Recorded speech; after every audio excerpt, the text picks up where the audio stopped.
Hey, this is Matt from InvestiQuant. Today is Friday, June 11, 2021. Yesterday, the markets gapped up, saw a lot of volatility, but ended up closing above the open and also at 52-week highs. So we ended up with a strong close, strongest close of the year. And today we are ending the week here on Friday. So we're going to look at what has happened historically on Fridays when Thursdays made a 52-week high close. So let me go ahead and set that up here in Discover.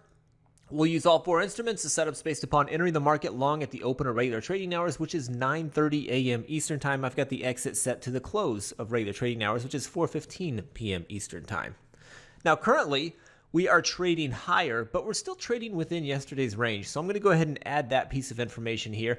Gap up within the prior day range. And where the open location is on this pattern does matter. So if by chance at the open of regular trading hours, we have moved out of prior day range and are trading above the prior day high, or we've dropped down below the prior day close, this is something you would want to go in and retest.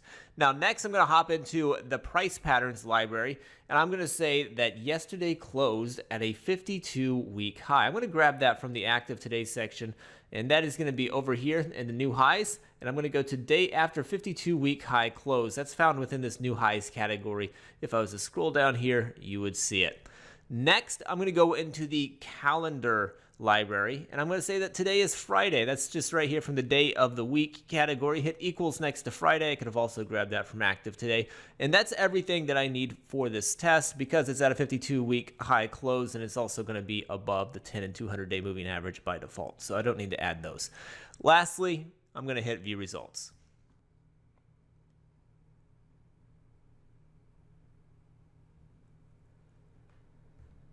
And here we go. These are the results based upon entering the market long at the open of regular trading hours, exiting at the close of regular trading hours, which is 4:15 p.m. Eastern Time, when you gap up within the prior session range and the prior session closed at a 52-week high. This is specifically looking at the trading sessions for Fridays with this pattern. So historically, we've only got 20 samples of the S&P for this taking place on a Friday. The NASDAQ has 25, the Dow 24, and the Russell 22. So we don't have huge sample sizes, and that is because we're looking at Fridays specifically here.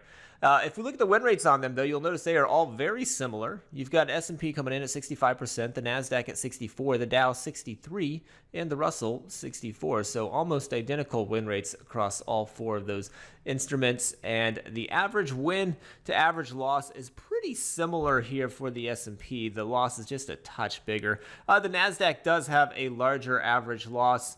The average win in the Dow is larger than the average loss, and then Russell, kind of like the S&P, where the average loss just a touch bigger. So three of the four just have a slightly larger average loss compared to its average win, but all four of them have done much better on this pattern on a Friday.